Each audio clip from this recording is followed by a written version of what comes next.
Well, fasting is defined as abstaining from all or certain foods for a particular time or for a particular purpose. And it's actually one of the oldest practices in our Judeo-Christian tradition.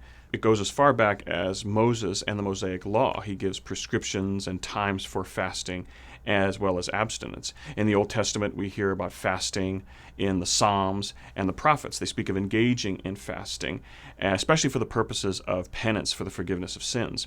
We read in the Old Testament about the people fasting as a point of expression of sorrow, fasting before God, as a discipline, especially at certain times of the year, maybe for certain festivals of the year. We read about it in the New Testament. In the Acts of the Apostles, it speaks of the apostles and the early Christians engaging in times of fasting as well as prayer. St. Paul speaks of fasting. Even Jesus fasted for 40 days when he was in the desert to be tempted by the devil. And in the 6th chapter of Matthew, Jesus actually gives us a prescription, an instruction for fasting as he addresses what are popularly called the 3 pillars of piety: prayer, almsgiving, and fasting. And Jesus actually instructs us when he says, when you are fasting, don't look glum like the hypocrites do, who look miserable, look preoccupied, so that everyone can see that they're fasting. But when we fast, Jesus instructs us, do it in such a way that only God can see that we are fasting. Comb our hair, wash our face, don't look glum, don't look like we're fasting, and God is the only one who can see that we are fasting and will reward us for that discipline and that act of piety that we do before God. And so Jesus gives us a specific instruction on how to engage in fasting, and that is carried on into the early life of the church and down through the centuries, which we continue now. Some people do it individually for various reasons and occasions, but as church, we continue the practice of fasting and abstinence, especially during the season of Lent, when we are engaging in practices of penance and self-discipline as we are preparing for the celebration of Easter.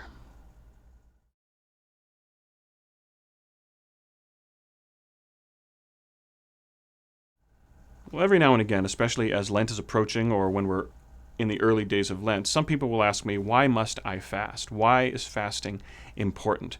And sometimes they tell me that because they themselves don't fast. And usually the reason they give me is because, as they say it, I don't get anything out of it. I don't see why it's important. And one of the reasons it's important that we must remember is that fasting connects us to the wider community of the church. It connects us to one another as a people of faith. Now, during the season of Lent, yes, we engage in individual penances. We give things up individually. We give up chocolate, we give up smoking, drinking, soft drinks, and we do it as an exercise in self-discipline. Also, to help us recognize the many gifts that God has given us. But as a practice of self-discipline, there will naturally be the temptation that sometimes encroaches upon us over time to take that sacrifice back, to end that sacrifice before Lent is over. And instead of giving into that temptation and taking back what we've given up, we turn to God in prayer to give us the strength to maintain the discipline throughout the season of Lent. And those are things we do individually. But there are also things we do during Lent that bind us together as church. Because you remember, we are a community of faith. Jesus did not establish the church on individual followers. He established a community, and we are still connected to the wider community that is the church. And so during Lent, we grow individually and we grow as church. And fasting and abstinence connects us with that wider community that is the church. And the days of fasting that we do together as church are Ash Wednesday and Good Friday. And then, together as church, we abstain from meat on Fridays during the season of Lent. And some would even tell me, well, Father, I don't abstain from meat because I don't consider that a sacrifice. But you look at the abstaining from meat not so much as a sacrifice, but as an observance. Just as a nation, what do we do on the 4th of July? We gather and we observe the shooting of fireworks, not because we have to, but because just engaging in that practice connects us to the wider nation of the United States. Also on Thanksgiving, what do? We eat turkey, not because we have to, but because it's an observance, something we do to connect us together as family in a meal and the wider community of the nation that is giving thanks to God on that particular holiday. And so when we abstain from meat, we don't abstain from meat because we can't eat meat, but because as Catholics, we don't eat meat, because we are part of a wider community that is the church that engages in this observance during the season of Lent. Second, fasting is also a discipline. It addresses a basic instinct we all have as human beings. And when we look in the Gospels of Matthew, Mark, and Luke, Jesus himself fasted in the desert for 40 days. And what does it say? Afterwards, he became hungry. And what is the first temptation that is imposed upon him by the devil? Command these stones to be made bread. In other words, satisfy your hunger, satisfy your basic human instinct for food and for nourishment. And that is a temptation that Jesus experiences, and fasting addresses that. We are not slaves to our basic human instincts. When we are hungry, we simply just don't eat at the drop of a hat or eat what's right there in front of us. We exercise self-control, in which we are not mastered by our human appetites. We are the master. And fasting takes many different forms. Well, for example, at table, when we sit down to eat a meal, we're hungry. But we don't just dive in and eat. What do? We pause for a few moments and we give thanks and the grace before meals. We can consider that a 30-second fast. We don't just immediately start eating. And sometimes we catch ourselves when we eat before we've actually said the grace before meals. And so fasting addresses a basic human instinct and shows that we are not mastered by our instincts, but that we can show mastery and self-control over these. And fasting is aimed in that direction. But it also translates into other disciplines that address our other human instincts. For example, our thirst, our need for survival. We can at times be violent individuals. When we are angry, we are called to exercise self-control so that our violent nature or our anger does not overwhelm us. Our human desire for procreation and reproduction, our sexuality, is one of the strongest instincts that we have. Fasting can address that as well, because if we can master our hunger, then how much more can we be master over our sexual orientation or our sexual urges, and that we are not mastered by them, but we are master of them, and that can lead to greater lives of chastity and celibacy, depending on what our vocation in life happens to be. So we are not mastered by our human instincts. We are masters of them, and fasting is one way in which we exercise that mastery over our humanity. We are more than our human instincts. As human beings, we are made in God's image and likeness with a rational soul that lifts us above our basic human instincts. Our hunger is not our master. Our human sexuality is not our master. Our violent nature and our emotions are not our master. God is our master. We are not slaves to our instincts. We are free children of God, made in His image and likeness. And we are master over our human instincts as God is master over us. And so that's an important reason why we engage in fasting and why fasting is important for us as a matter of self-discipline.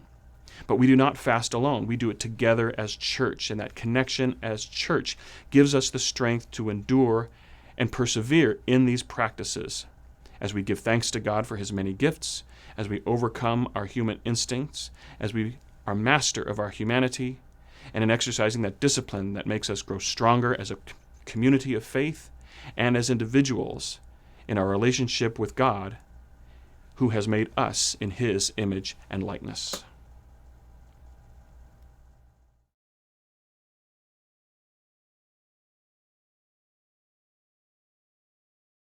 Well, the practice of fasting as it's exercised today and prescribed by the Church is done predominantly during the season of Lent, that period of 40 days in which we are preparing to celebrate our highest holy days in Easter. And there are 2 days of fasting during the season of Lent, and those days are Ash Wednesday, the first day of Lent, and Good Friday, the midday during the Paschal Triduum, the day that Jesus died on the cross. And so those are the days in which the Church has asked that we as a community of faith engage in the practice of fasting. And the practice of fasting, as I've observed, is done in 2 ways predominantly. One is, in no particular order, you skip a meal, you have a light meal, and then engage in a full meal throughout the course of the day. The second is having a full meal, and then the other 2 meals are light meals, but together would constitute a full meal. And so I've seen that as an option as to how one fasts. So it's not simply eating nothing, or having liquids only, as I've heard some people misinterpret the practice of fasting, but rather it's curtailing what we eat during that particular day. Now, the practice of abstinence is also done predominantly during the season of Lent, and the days of abstinence are the Fridays during Lent, as well as Ash Wednesday. And simply, we abstain from eating meat on those particular days. And it's not that we can't eat meat on those days, it's that we don't eat meat. It's not so much a sacrifice as it is an observance. They're not days of fasting, they are days of abstinence. We don't eat meat on Fridays. And it's observed by Catholics and by many Christians.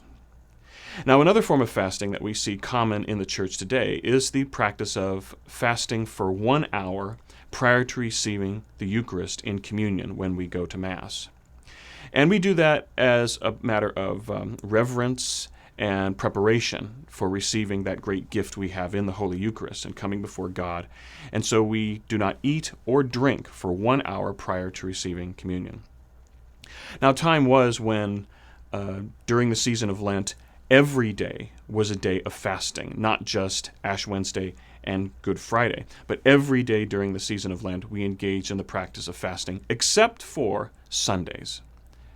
That, of course, has been changed over time in recent years to simply days of fasting on Ash Wednesday and Good Friday. Also, time was when Catholics abstained from meat every Friday during the year. And there are many who continue to engage in that practice. But now the prescribed days given to us by the Church are Fridays during the season of Lent as well as Ash Wednesday. Also, time was when the practice was to fast from midnight the night before receiving communion. And again, many people still continue in that practice, but now the Church simply asks that we fast for 1 hour before receiving communion. That has been adjusted over the recent years, recent decades. But these are the practices that we have today as a church, which we engage in individually and as a community of faith, and it constitutes for us as church the fourth precept of the church, which simply reads, "You shall engage on the days of fasting and abstinence as prescribed by the church," which today are days of abstinence, Fridays during Lent and Ash Wednesday, and the 2 days of fasting of Ash Wednesday and Good Friday.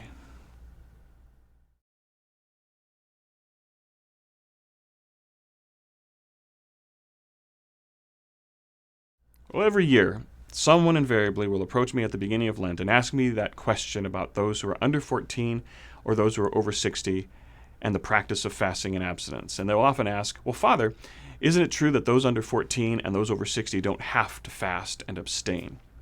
And when you think about it, what do people usually have in mind when it comes to the season of Lent? They think of giving things up. They think of fasting. They think of abstinence. They think of practices that might not be all that easy and all that desirable. But one has to remember that Lent is also a time of spiritual growth, not just for individuals, but for all of us together as church as we prepare to celebrate Easter. And the notion is that if one is over 60 or under 14, then they don't have to fast or abstain during the season of Lent. And while that's true, the interpretation isn't exactly all that accurate, because it's not necessarily a loophole to get out of practices that we may find challenging or practices that we just simply don't want to do. But rather, it's a respect that the church has for parents who raise children as well as the elders in our midst. And so the idea is not that they don't have to fast or abstain, but rather that they are not under obligation to fast or abstain during the season of Lent. And there's a difference. There's a difference between not having to and not being under obligation. Let's just take a look at the children in our midst and the families. First, with our youngsters under the age of 14, the distinction is very pro-parent and very pro-teacher. Children don't need to have an obligation imposed upon them. Why? Because their parents and their teachers are already engaging in the practice of fasting and abstinence, and that they are teaching their children and teaching their students the practice. So this exception to those under 14 is not really an exception. The understanding is that they are, in fact, fasting and abstaining on the proper days because their teachers and their parents are teaching them the practice. So that exception is actually very pro-parent and very pro-teacher. Second, with regarding our elders in our midst, it's presumed by the church that people of a certain age are also of a certain disposition for observing these practices without having an obligation imposed upon them. They no longer need an obligation in order to engage in these spiritual practices, that they have a particular wisdom that comes with age, where they do it on their own and serve for all of us an example of the elders in our midst who spent a lifetime engaging in these practices because they see how these practices benefit the soul and benefit the community that is the church. And I know many people who are in their 80s and a couple in their 90s who continue to engage in these practices, and I know of many parents, even with small children, who are teaching them from an early age the importance and the value of fasting on Ash Wednesday and Good Friday, and of abstaining from meat on the Fridays during the season of Lent. And they do so because they are among the oldest practices we have in the church. They are practices that connect us with one another, even as they help with our own individual spiritual growth and our relationship with God. And they recognize that these practices don't need an obligation because they are important to us in our growth with our relationship with God and our relationship with one another, our connection to one another as a community of faith that is the church.